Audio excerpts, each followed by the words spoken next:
Welcome to the NBA Coast to Coast podcast brought to you by thelines.com.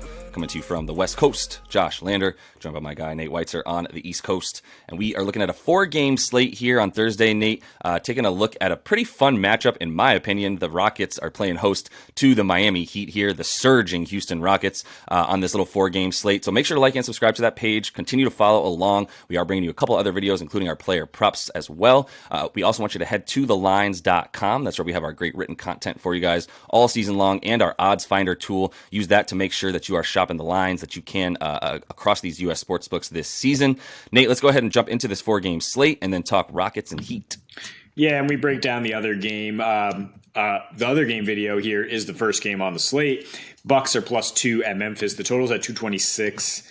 Hoping for some points there. Hoping for a nice up and down game from those exciting teams. And then we get Pelicans in a rematch at Utah. That's pretty much a pick-em, despite Utah winning by 20 last time. Total at 232.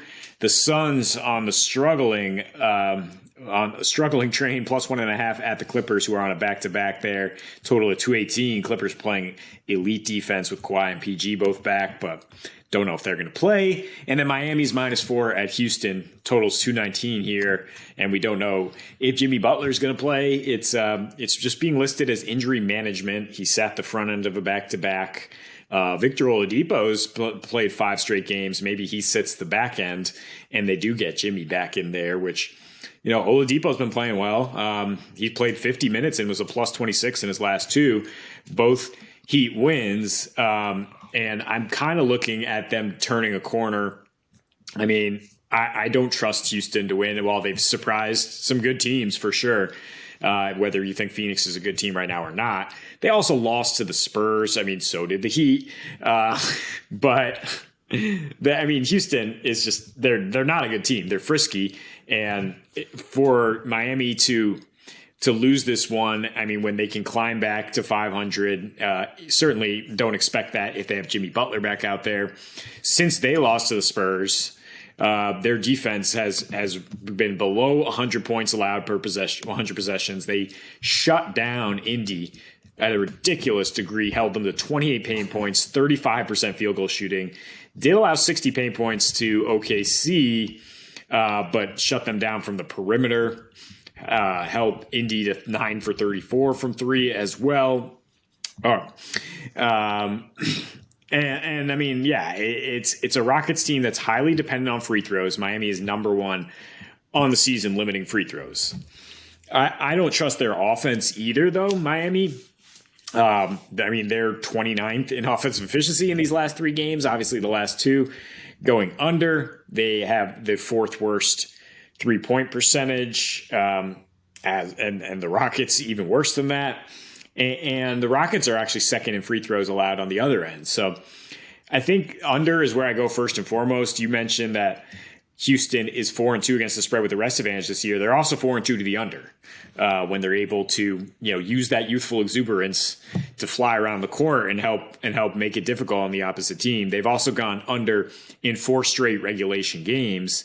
The exceptions recently, a double overtime game against Philly, and an over against the Suns when they got like 50 free throw attempts or something ridiculous. And Miami is not giving you that.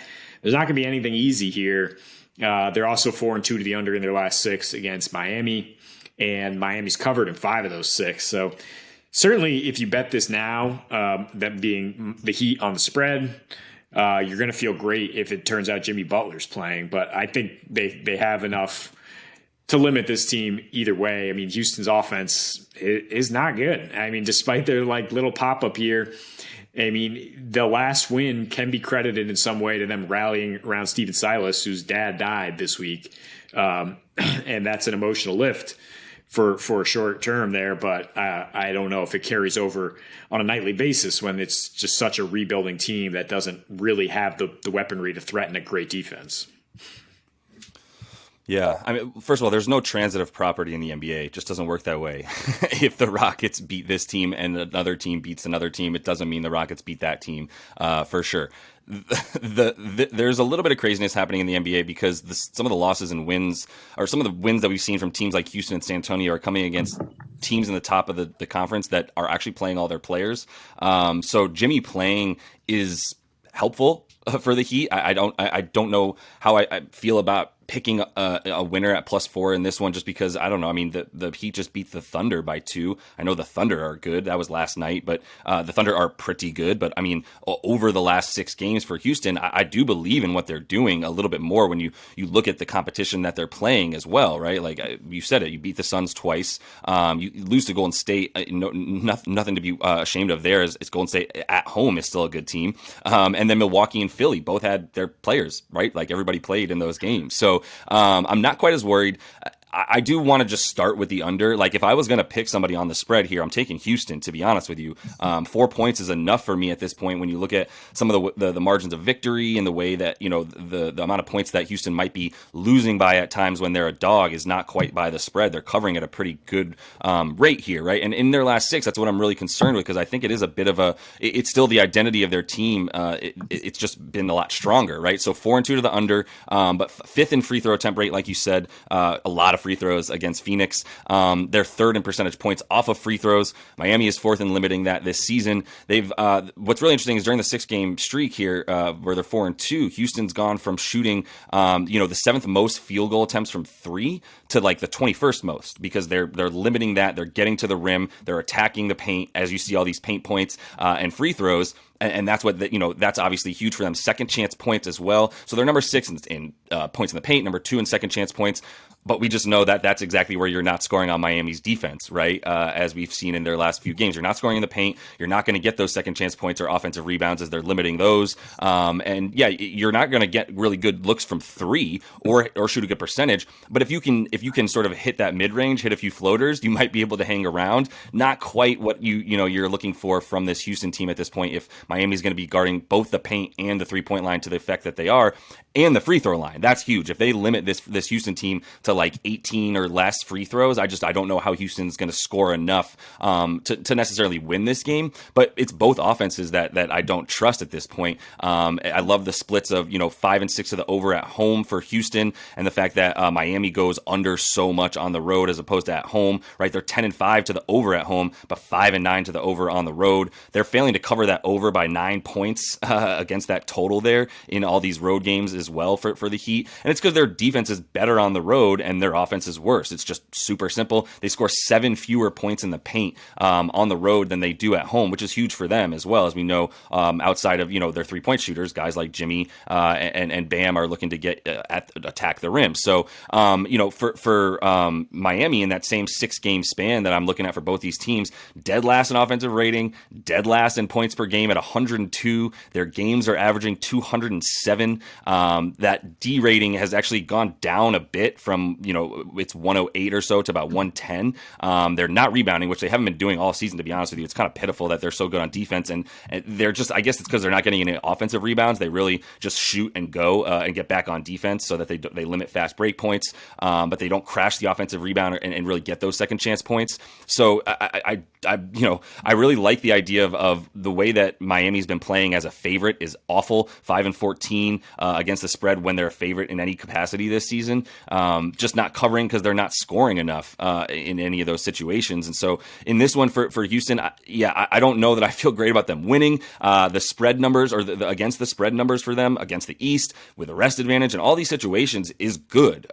They're definitely more likely to cover than not. It's just, even at a low 219 total, I just still really feel good about this game going under with a Heat team that's not letting you get anything that the Rockets are going to be trying to do on offense. And the Rockets have played a lot better on defense.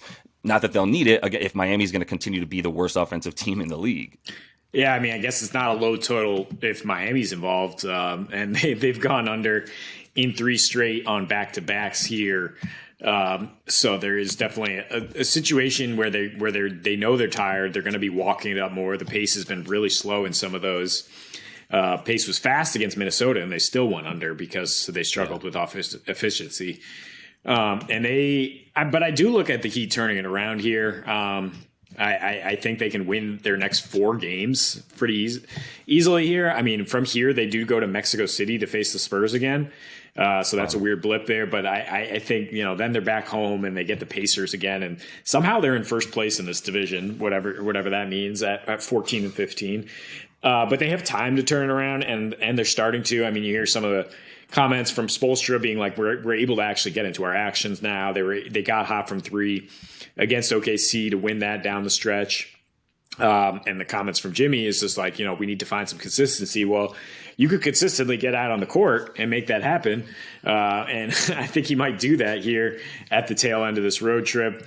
I mean, yeah, there's no question that if they are truly motivated, they should be able to crush this team, or at least, limit them consistently, like we saw with Indy, which was an explosive offensive team. I mean, in their next game, they dropped 122 on the road trip in Warriors, and then they held to 82 the previous game. So Miami can totally shut down Houston if they really want to, favoring the over. The under, and probably a Heat win, in my opinion.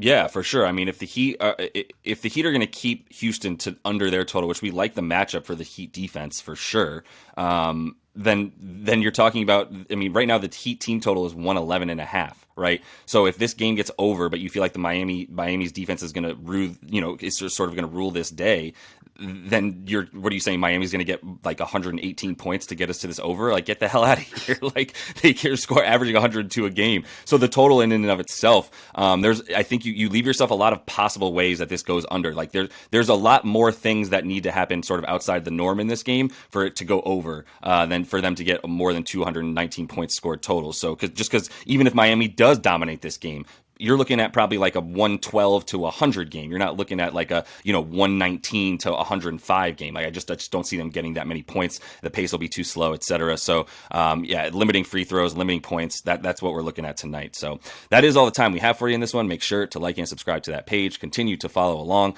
We are coming back at you each and every weekday this regular season. So until we see you next, happy betting.